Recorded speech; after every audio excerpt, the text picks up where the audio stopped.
देश में एक डर का माहौल सा बन गया है और ऐसी परिस्थितियों में अब लोग बोलने से डरने लगे हैं।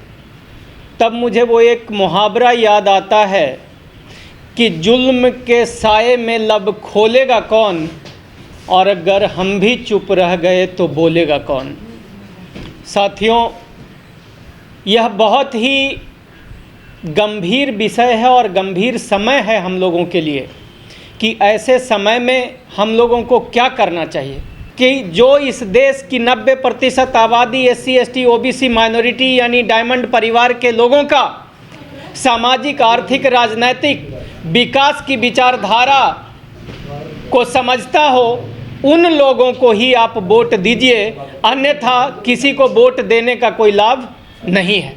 2 दौर के चुनाव के बाद लगभग ऐसा क्लियर हो गया है कि इस देश की तानाशाह सरकार जा रही है और इस देश में बहुजनों की यानी डायमंड परिवार की सरकार आ रही है।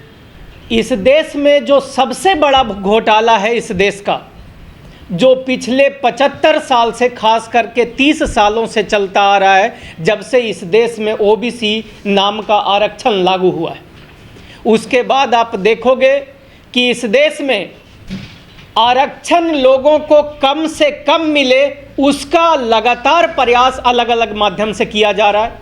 और जो दूसरा एक कैटेगरी, जनरल कैटेगरी का आरक्षण जो रखा गया है, जिसको आज के तारीख में 40.5% आरक्षण दिया जाता है, उस आरक्षण का उद्देश्य क्या है, पर्पस क्या है, मकसद क्या है? तो एक शब्दों में मैं बोलूं कि उसको राष्ट्र निर्माण के लिए रखा गया है। आज यह प्रोग्राम भी राष्ट्र निर्माण संस्था करवा रही है, डायमंड परिवार करवा रही है, यदुवंशी महासभा करवा रही है। तो इसका उद्देश्य क्या है? हम सभी लोगों ने, इस देश के SC ST OBC और माइनॉरिटी के लोगों ने अपने हक, अधिकार और हिस्से का जो आरक्षण था, उनका हक और अधिकार का जो सीट थी, वैकेंसी थी, जो नौकरियां थी, वो इस राष्ट्र निर्माण के नाम पर जनरल कैटेगरी यानी अनरिजर्व को दिया। और उसके देने के पीछे ये उम्मीद की जा रही थी कि इस देश का जो जनरल कैटेगरी में जो लोग सेलेक्ट होंगे, वो इस देश को आगे बढ़ाने का काम करेंगे, राजनैतिक, सामाजिक और आर्थिक रूप से। लेकिन इसका उलट हुआ। इसका उलट हुआ इस प्रकार से कि इस देश की जो जनरल कैटेगरी की आबादी थी या आबादी है, जो अनरिजर्व सीटों पर से चुन करके जो लोग आए, उन्होंने इस देश में जाति की जहर को और मजबूत करने का काम किया है। तो तब हम कहते हैं कि ये जो अनरिजर्व्ड कैटेगरी की जो आरक्षण की जो व्यवस्था है इस देश में, वो इस देश के जो उम्मीद थी, जो आशाएं थी, उसके खिलाफ उसने काम किया। और आज के तारीख में इस देश में जातिवाद की जो जहर है, जातिवाद का जो पेड़ है, उसको और मजबूत करने का काम किया। और इसको अब हम लोग इस तरीके से देखेंगे कि अगर ये जो 40.5% आरक्षण है इस भारत देश में अनरिजर्व कैटेगरी के नाम पे, उसका हम लोग आने वाले समय में, और ये तब मैं कह रहा हूँ जब अब समय है कि बहुजनों की सरकार इस देश में आने वाली है, तो हम लोग जनरल कैटेगरी को हटा करके, अनरिजर्व कैटेगरी को हटा करके, हम लोग एक राष्ट्र निर्माण कैटेगरी का उद्घोषणा करते हैं, उसकी शुरुआत हम लोग करेंगे। और राष्ट्र निर्माण कैटेगरी में कौन लोग आएंगे? राष्ट्र निर्माण कैटेगरी में वो लोग आएंगे जो अंतर जातीय और अंतर धर्म, मतलब इंटर रिलीजन और इंटर कास्ट जो लोग मैरिज करेंगे, हम लोग उनको राष्ट्र निर्माण कैटेगरी में रखेंगे। और आज के तारीख में आप लोगों को जानकर, शायद ये डेटा आप लोगों को जानकारी नहीं होगी कि लगभग सेंट्रल गवर्नमेंट में 9 लाख नौकरियां हैं। सेंट्रल गवर्नमेंट में 9 लाख नौकरियां हैं। ये नंबर आगे कितना? 30 लाख नौकरियां, सॉरी, सेंट्रल गवर्नमेंट में 30 लाख नहीं, वो तो स्टेट गवर्नमेंट, हाँ सॉरी 30 है, स्टेट में ठीक है, 432, सॉरी, हाँ। तो सेंट्रल गवर्नमेंट में लगभग 30 लाख नौकरियां हैं। और उसके बाद स्टेट गवर्नमेंट में जो बिहार के आरक्षण जाति जनगणना से पता चला कि बिहार में लगभग 20 लाख लोग काम करते हैं हर स्टेट में।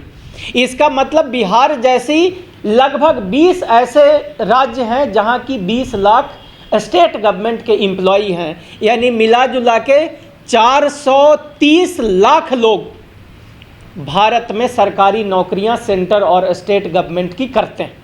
अगर उसका मान लीजिए कि एक पैमाना है कि 15% लोग भी हर साल रिटायर कर रहे हैं, तो इसका मतलब उसका लगभग 60 लाख नौकरियां हर साल इस देश में लोग रिटायर कर रहे हैं, और जितना लोग रिटायर करेंगे उतने ही लोगों की नई रिक्रूटमेंट होती है।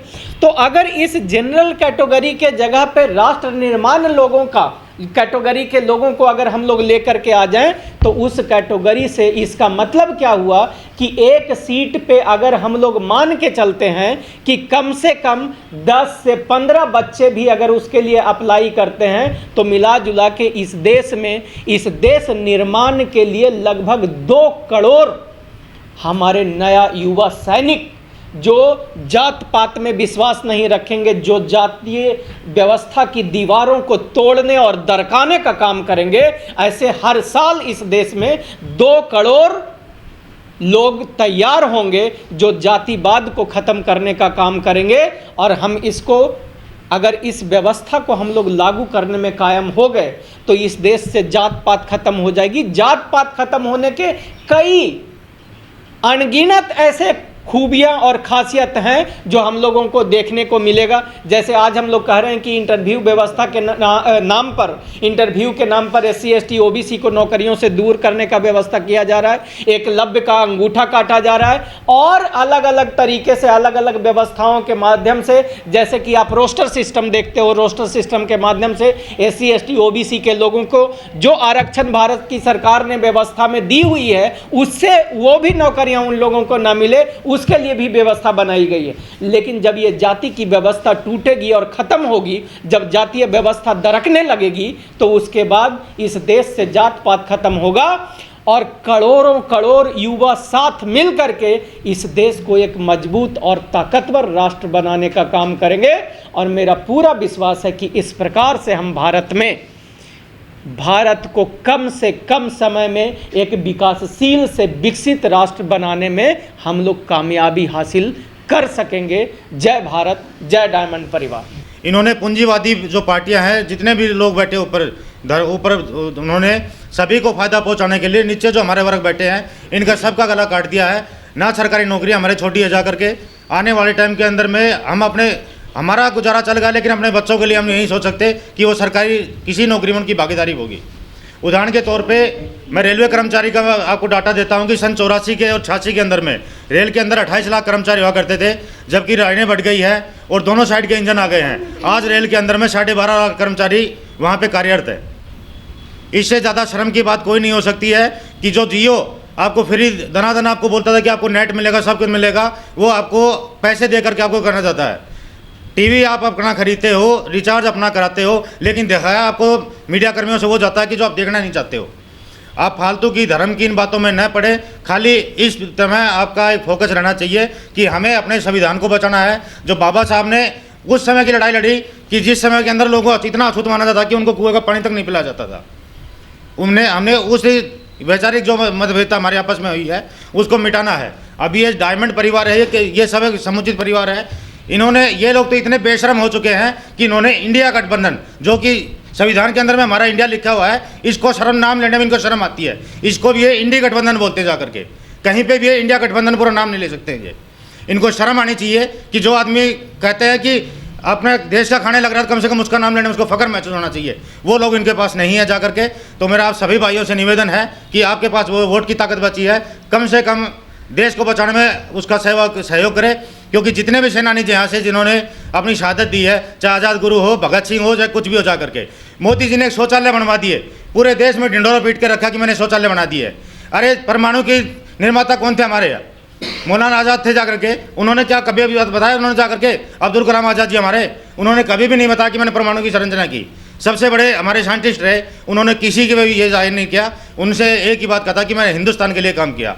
मोदी जी को अपना देश का नाम लेने में फख्र महसूस नहीं होता है, वो दूसरी पूंजीवादी पार्टियों में लगे हुए हैं। तो आपसे हाथ जोड़ के विनती है, अपने देश को बचाइए, संविधान को बचाइए, और आने वाले टाइम में जो पार्टी आपके मुद्दे रखे, हिंदू मुस्लिम न करे, उस पार्टी को वोट दिए। धन्यवाद। जिस तरीके से 49.5% जो अध्यक्ष जी ने हमारे बोला, 49.5% आरक्षण जो सवर्णों को दिया जा रहा है, ऐसी व्यवस्था लाई जाए जिसमें आरक्षण जो है हमारे SC ST और OBC के लोगों को मिले। और जिस तरीके से आज देश की हालत चुनाव को लेकर के है, आज OBC और SC ST के जितने भी मेंबर आज चुनाव लड़ रहे हैं पार्लियामेंट का, मैं उन सब से कहना चाहता हूं, वो चुनाव तो लड़ रहे हैं लेकिन उनको बोलने कहने का कोई अधिकार नहीं होता है। इसमें कितने मंत्री बनाए गए इस सरकार में, लेकिन जब बोलने की बात आती है, जब अपने हुक और हकूक की लड़ाई की बात आती है, जब अपने OBC SC ST और माइनॉरिटी के ऊपर अत्याचार और अन्याय होता है तो उनके मुंह में दही जम जाता है। वो बोलने में नाकाम होते हैं और उनको पीछे से बोला जाता है तुम मंत्री तो बन जाओगे लेकिन तुम्हें बोलने का अधिकार नहीं मिलेगा। तो मैं उनसे भी ये कहना चाहता हूँ, इस बार ये वोट का जो महापर्व है, कोई राजा, अब राजा के पेट से बेटा, रानी के पेट से बच्चा जो पैदा होगा वो राजा नहीं होता है, आज मत की ताकत से राजा पैदा होता है। तो मैं कहना चाहूँगा ये जो वोट का महापर्व चल रहा है, इसमें बहुत सोच और समझ करके महागठबंधन को वोट दें और इस गूंगी बहरी सरकार को खदेड़ने का काम करें। क्यों कि इस लोकसभा में माननीय प्रधानमंत्री जी ने अभी क्या बोला, मैं आरक्षण का घोर विरोधी हूँ और आरक्षण के तहत जो लोग IAS PCS इंजीनियर डॉक्टर बनते हैं वो कमज़ोर लोग होते हैं, वो इस देश की रीढ़ को कमज़ोर करते हैं, तोड़ने का काम करते हैं। मैं ऐसे OBC प्रधानमंत्री की घोर निंदा करता हूं और ये कहता हूं कि आप सभी लोग महागठबंधन को वोट करें और इस सरकार को खदेड़ने का काम करें और एक नए नेतृत्व की सरकार बनाने का काम करें। धन्यवाद।